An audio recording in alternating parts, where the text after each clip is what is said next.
Hello mga friends! Welcome po sa Kusina ni Bibay. Ngayon naman po, ang gagawin natin ay chicken inasal. Napakasarap nito. Tamang-tamang hapunan at talagang magustuhan ng buong pamilya.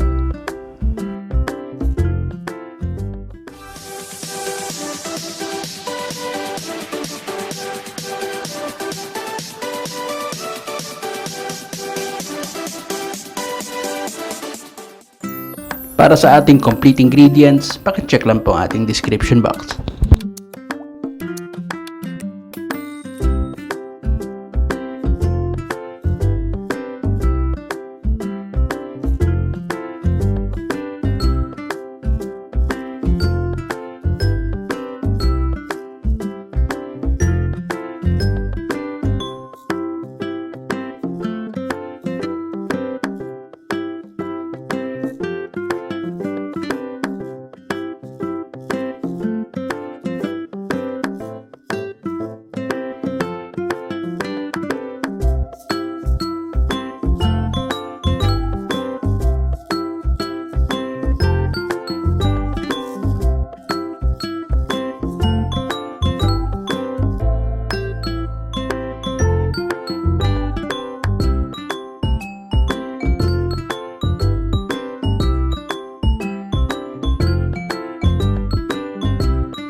Ang ginamit po nating pampaay dito ay ang annatto oil o yung langis ng atsuete.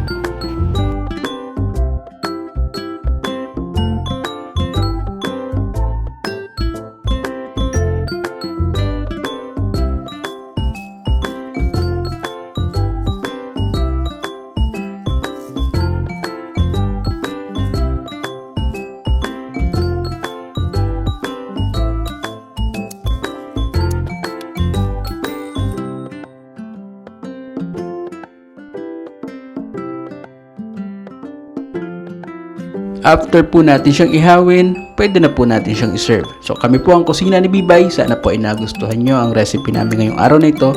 Don't forget to like, subscribe, and share. And as always, enjoy cooking. See you on our next video.